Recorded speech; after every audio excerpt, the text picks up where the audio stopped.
Well, mister, that's a mighty fine outfit you're wearing there. You stand out like a sore thumb, and that's no lie. Watch that you don't get it all dirtied up, but you'd be welcome to come back to my place. It's not far, and I'd sponge it down for you. Don't go back to Jenny's place. You'll get malaria. Thank you, madam. I'm certain that you would make a very good job of it. That will not be necessary, however. But your thought was a kind one. We'd best be leaving now, sir. Here, please accept this sovereign as a token of my gratitude for your concern. Well, I never. Thank you. That's right generous of you, my lordship. You are very welcome, madam. Madam, he calls me. Bless my garters. What a gent. If you're ready now, sir. Yes, let us go. What a remarkable man, the Prince Woodville, to talk to such a woman as though she was an equal. Let's find Batty Street.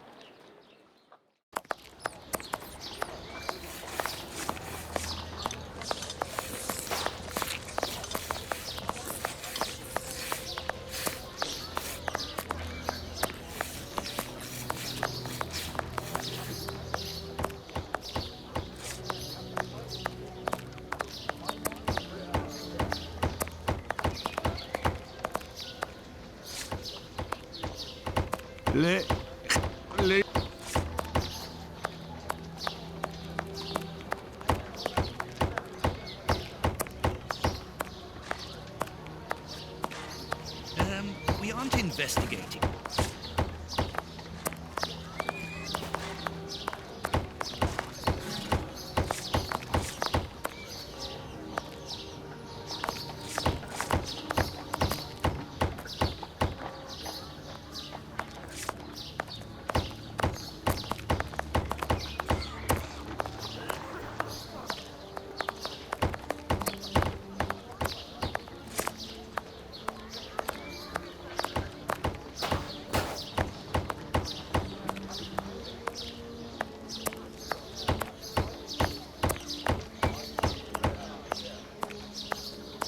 Batty Street.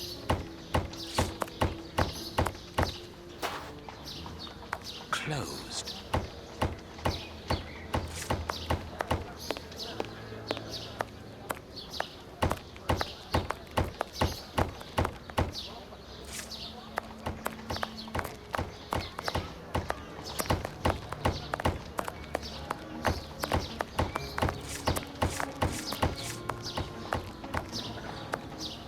Sorry, the market is closed. There's no more produce.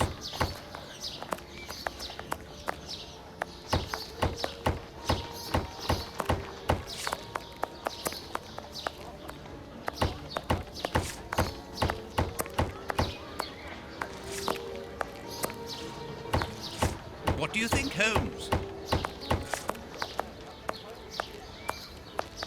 Whitechapel Street. We are...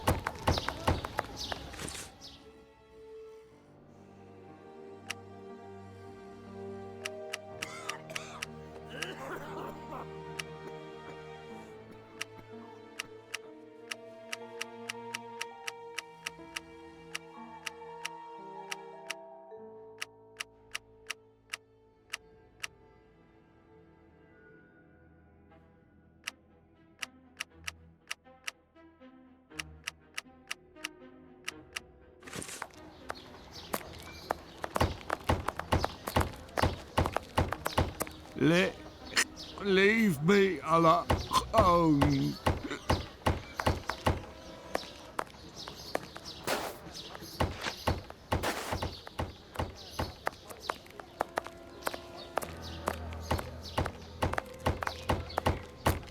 Batty Street.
Nothing of interest here.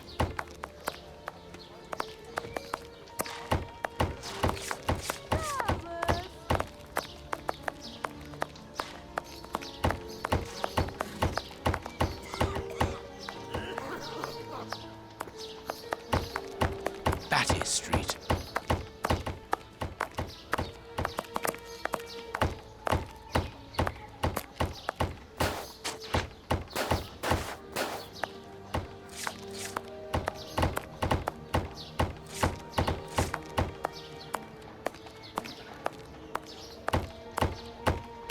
Batty Street.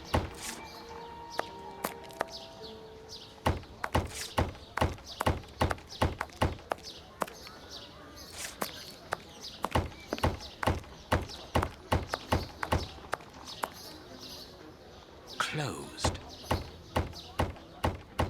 Closed. My God, Holmes, it's appalling. And the smell. But what can have happened here? Stay calm, Watson. Take note of every detail and be careful not to move anything. Very well, Holmes.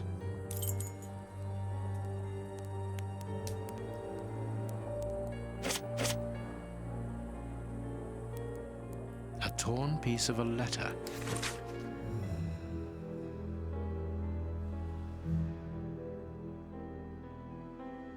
It seems to be a letter of dismissal.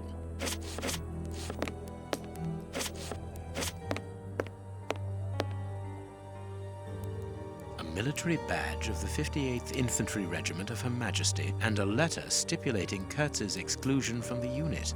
He served in 1881. At that time, the regiment served in South Africa. Kurtz was in the Boer War. A newspaper covering the war in South Africa. Kurtz must have been following the war with some interest. The Boer War is abominable, and it still rages.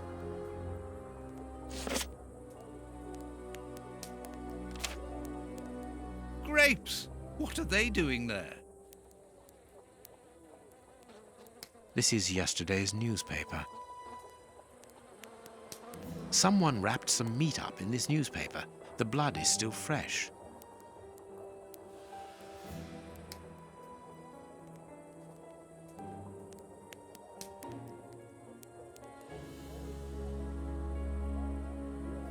An old photo.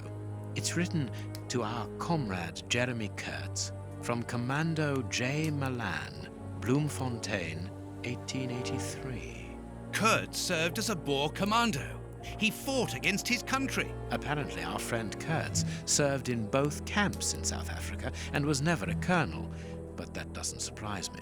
A traitor, deserter, and a false colonel. What a charming gentleman.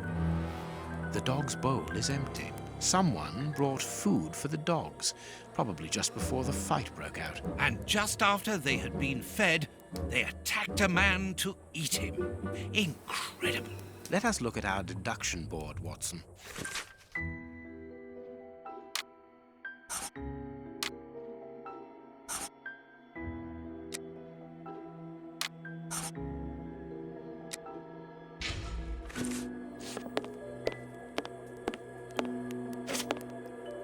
The material on this tray is rather odd.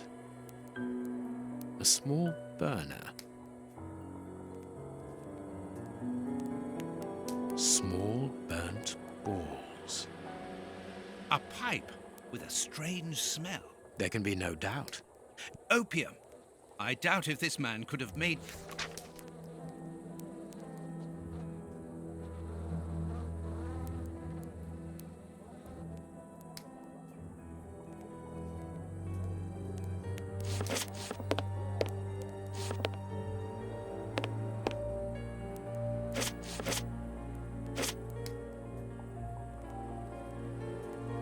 What a horrible wound. The skin was deeply torn. This part is in shreds. The skin tissue has decomposed, yet the death is recent.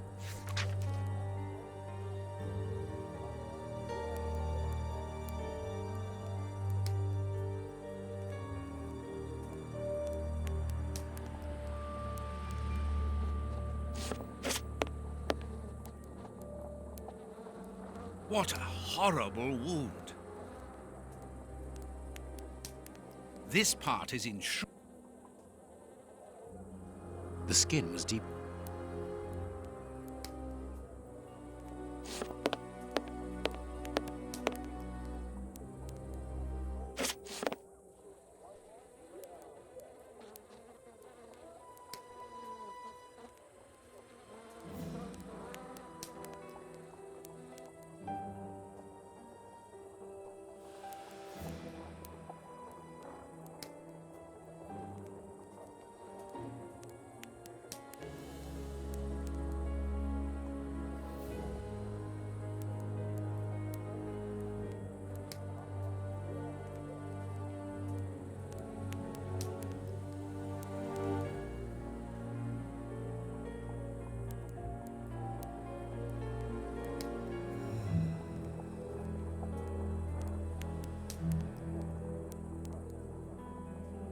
What a horrible wound.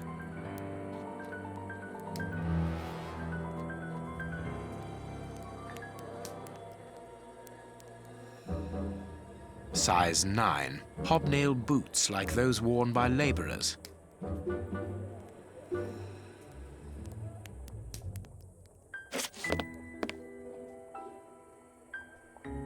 This bandage is a day or two old, no more. This bandage is a...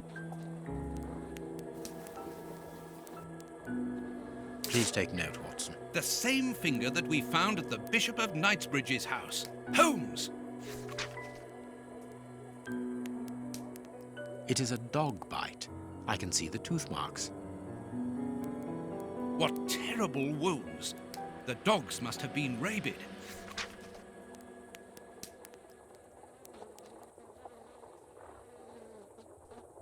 Only a dog could inflict so deep a wound, but it appears that the wound was gnawed at afterwards. This part is in shreds. The skin tissue has decomposed, yet the death is recent.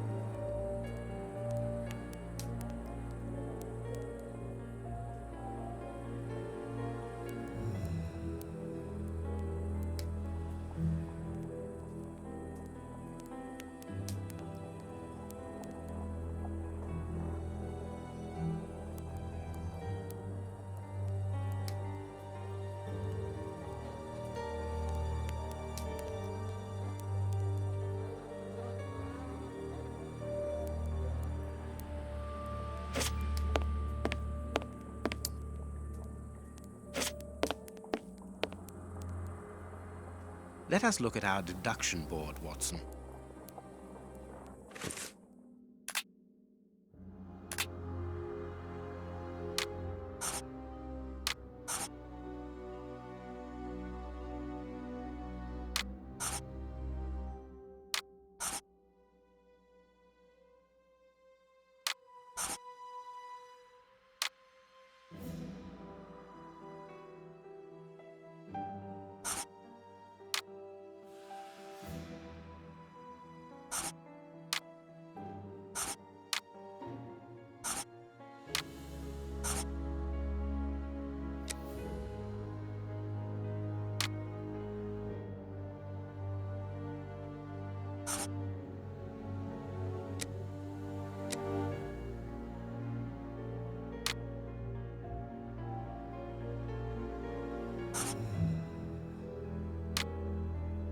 My deduction chart is incomplete, Holmes.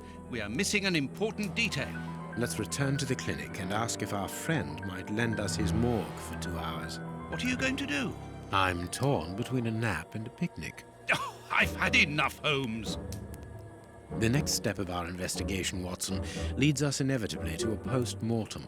As you're well aware, in the instance where a body's vital organs no longer function, every minute is vital. Be quick now and procure the room while I arrange the transport. Very well. I will see you later.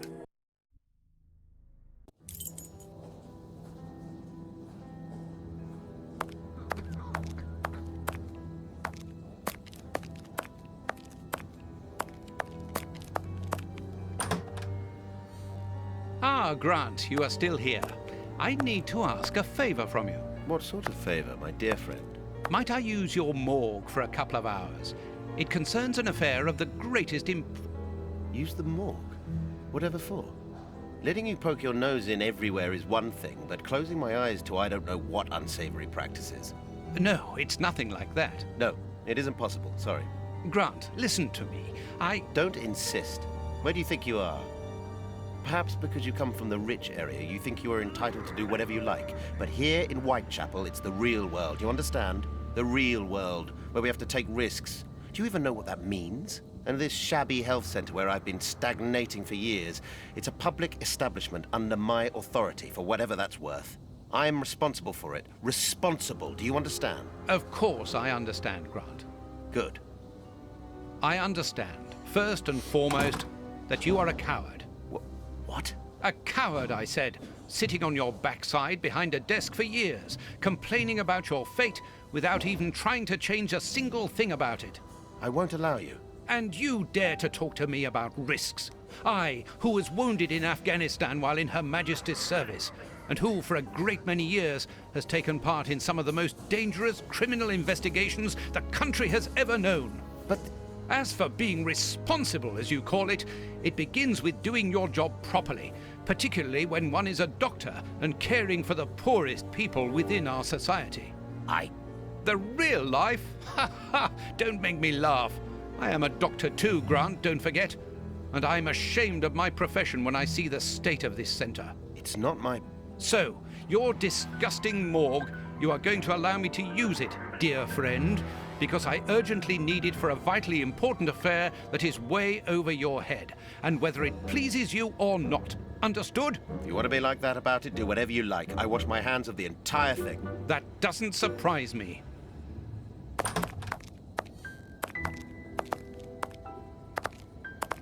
This is a dismal place. Have you ever carried out a post-mortem, Holmes? It requires a great deal of precision. Don't worry, I learn quickly. Hand me a bone saw.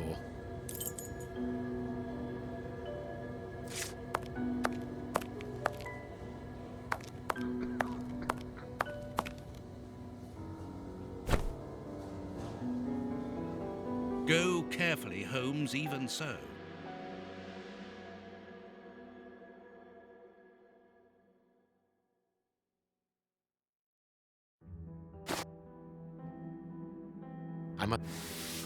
I must mark the places to cut.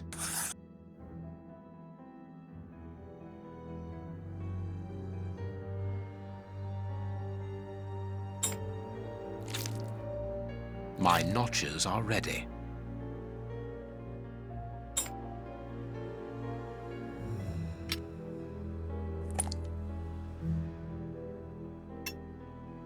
I can't do that.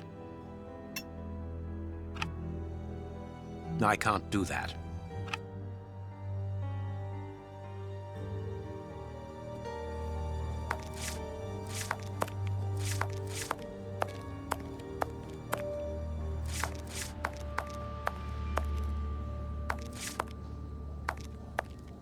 Go carefully, Holmes, even so.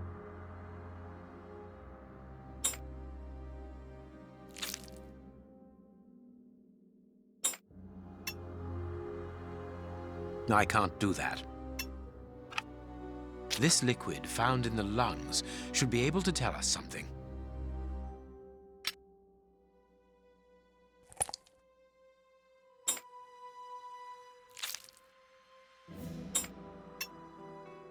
A ball of paper swallowed recently.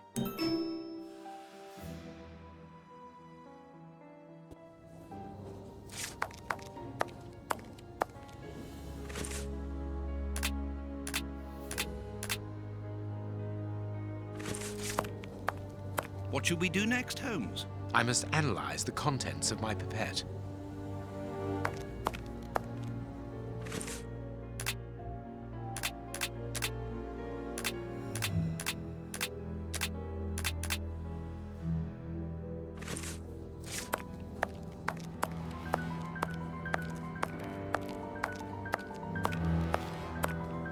Chemistry material. And smells as bad as the one in our sitting room at Baker Street. This liquid found in the lungs should be able to tell us something.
Poison, and apparently very virulent.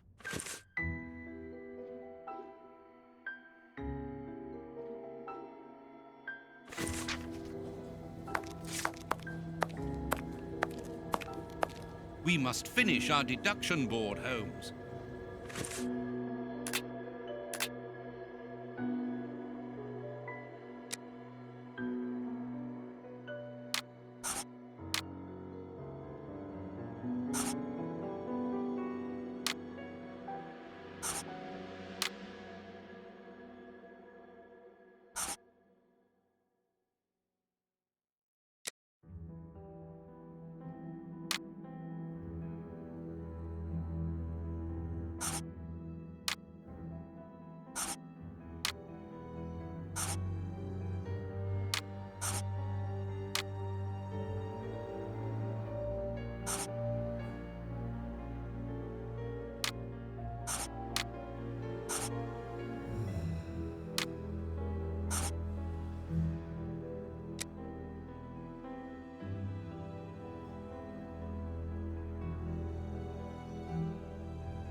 That was a most instructive post-mortem. This man was murdered by his accomplices because of his missing finger. I see. He was overly conspicuous walking around with a bandaged hand, as the police would have been looking for a man with a missing finger. But how did they manage to disguise the murder by making it look like a dog attack? The post-mortem revealed the presence of poison in his system. Everything points to it being a less potent form of the poison we found in the bishop's rooms. This man died as much from the poison as from fighting against those animals. I believe this new version of the substance provokes such a rage that the victim attacks anything in his path, and in this instance it was dogs. We're dealing with sorcerers' apprentices whose creations are ever evolving. They're attempting to obtain a particular effect, and they try out their formulae on human guinea pigs. You're saying that his accomplices forced him to drink it? No, he took it himself, voluntarily. The poison wasn't to be found in his blood, but in his lungs. I also discovered numerous traces of opium. I'm beginning to see. They mixed this horrible poison with his opium, knowing that he would soon smoke it to ease the pain caused by his wound. Exactly. And such a profound knowledge of both chemistry and toxicology is uncommon. Very well. We know the reason and the manner, but we're really not any further ahead. How will we find the two other men who murdered the bishop? By going to 13 Burner Street. It is in this area. But where did you get that address, Holmes? From his stomach. I see. He wanted to get rid of the address. No, he wanted revenge. I don't follow you. When the man with the missing finger began to feel the effects of the poison, he knew that he was going to die, and he knew that there would be a post-mortem. Shall we go?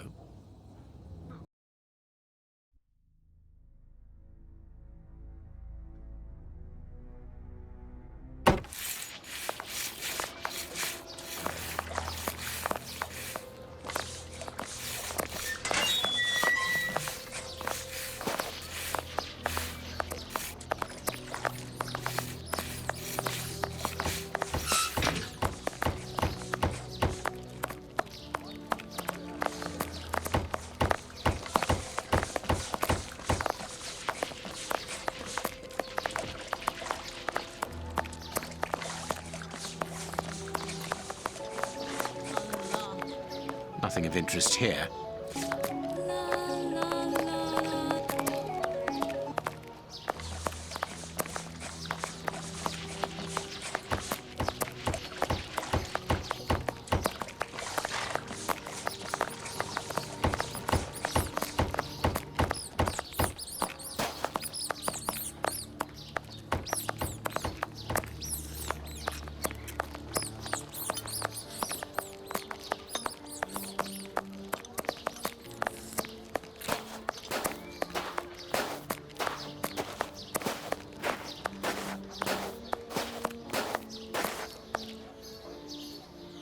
There's our opium den, Watson. Let's go. Good day, gentlemen. Welcome. What can I do for you? One of your regular clients looked within himself to give us your address. He was very helpful. Oh, I understand. Our clients quickly become regulars. Your friend isn't with you? Sadly, no. He is tied up with his dogs. I understand. I too love dogs.